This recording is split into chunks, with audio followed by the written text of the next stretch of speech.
Commune d'Avrancourt, une des 9 collectivités locales du département de Lomé. Située au sud-est du Bénin, elle abrite une population de plus de 150 000 âmes pour une superficie de 150 km². Une superficie couverte en grande partie des bas-fonds, des marécages, des plaines inondables, des îlots forestiers au nombre de 49, abritant des fétiches. Nous voici dans l'un de ces îlots, la forêt sacrée de Kotan-Sagbé, dans le village de Katé. Une forêt de quaternaire parce que les recherches que nous avons conduites ici, avec l'aide de l'université, des amis de l'université, les recherches ont montré que cette forêt dispose de 30 espèces qui sont des espèces rares. Et sur la liste rouge du Bénin, nous avons 11 espèces. Et pour la première fois en forêt, on a trouvé 2 espèces dans cette forêt. Ça veut dire que c'est une forêt capitale avec des espèces, non seulement des espèces endémiques, mais des espèces de grande importance. Pendant des millénaires, pendant des années passées, les parents l'ont utilisée. Cette forêt a été érodée, mais aujourd'hui, on est en train de promouvoir la conservation intégrale de cette forêt qui fait partie des rares forêts sacrées à une dimension avoisinant 1 hectare dans la zone.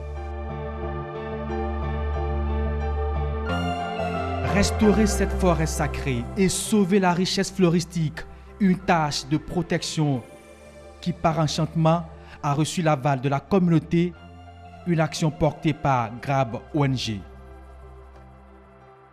Je voudrais d'abord remercier la communauté pour leur ouverture. Et je dis aussi, chaque territoire doit savoir, chaque cadre ou chaque fils d'un milieu doit savoir lire à travers la communauté qu'est-ce qui manque et qu'est-ce qu'on peut apporter.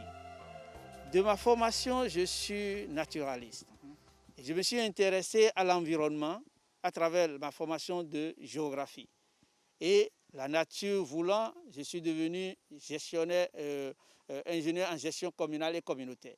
Donc très tôt, j'ai déjà fait l'inventaire de tout ce qu'il y a comme forêt sacrée dans la commune. Mais je suis tombé fortuitement sur cette forêt qui m'a fasciné, qui m'a d'abord donné envie d'aller à l'encontre de cette forêt. Parce que comme tout le monde, il y a d'autres qui aiment le football, j'aime un peu aussi. Mais ce que j'aime le plus, c'est d'être en contact de la nature et de la communauté. L'environnement. C'est ça qui, pour me guérir, c'est plus dans la nature. Et je peux passer la nuit dans cette forêt sans m'inquiéter. Parce que, et là, pour la conservation, on est allé à l'écoute de la communauté. On a fait des dialogues avec eux, on a travaillé avec eux, on leur a montré l'importance de leur forêt.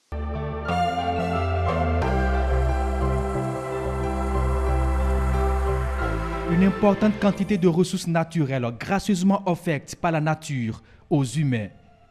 Mais ici, dans la commune d'Avrancourt, ces îlots forestiers ont une particularité. Ils sont tous situés en bordure des marécages ou des cours d'eau. Mais c'était stratégique d'être aussi à côté, parce qu'on a besoin de l'eau pour faire l'agriculture. Et parce qu'ils ont connu beaucoup de guerres, des razzias, des gens qui les pourchassaient, la plupart de ceux qui venaient ne connaissaient pas les pratiques d'eau. Et quelle eau? Eau de bas-fond, ce n'est pas n'importe qui rentre dans les bas-fonds. Donc, quand il y a de razzias, quand il y a des gens qui veulent arracher, les prendre, automatiquement, ils peuvent fuir, rentrer dans l'eau et partir.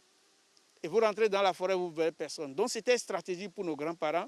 Et dans la migration du 15e, du 16e siècle, ils sont les premiers, les sites qu'ils ont occupés les plus, c'est à côté de l'eau. Cette forêt, l'oxygène qui part d'ici, le bien-être qui part d'ici, l'énergie qui part d'ici, c'est pour tout le Bénin, c'est pour toute l'Afrique, c'est pour le monde entier.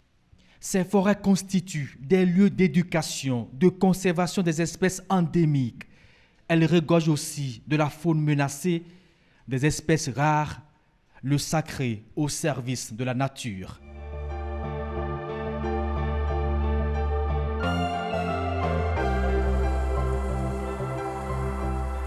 Ce qui éduque plus, c'est la nature.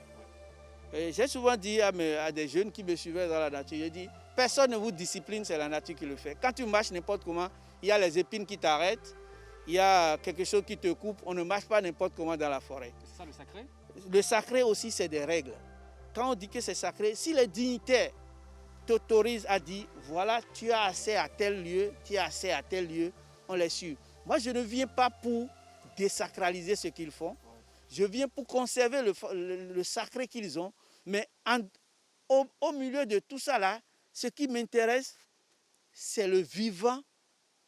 Pas seulement le spirituel, mais c'est le vivant qui est autour du sacré. Et le vivant qui est autour du sacré, c'est là où nous sommes. Cette climatisation naturelle, cet air.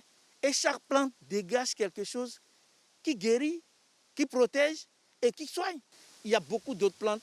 Donc c'est comme une pharmacie que nous avons. Mais aujourd'hui, c'est comment travailler en bonne intelligence. Faire l'inventaire complet de ce qu'il y a et de dégager qu'est-ce qu'on peut utiliser et comment l'utiliser en bonne intelligence pour que la génération après nous puisse trouver. Parce qu'aujourd'hui, on ne peut pas dire nous consommons aujourd'hui et tant pis pour la génération à venir.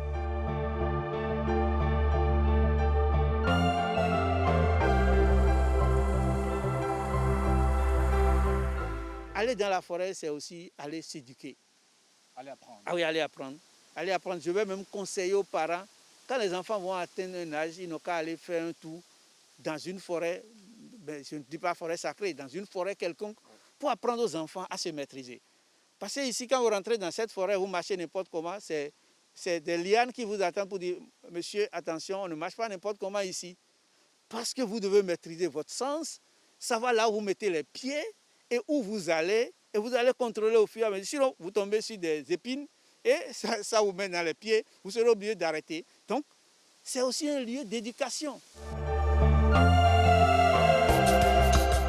La nature éduque, elle enseigne, elle protège et nourrit. En retour, elle ne demande que notre attention pour bénéficier de toute sa vertu.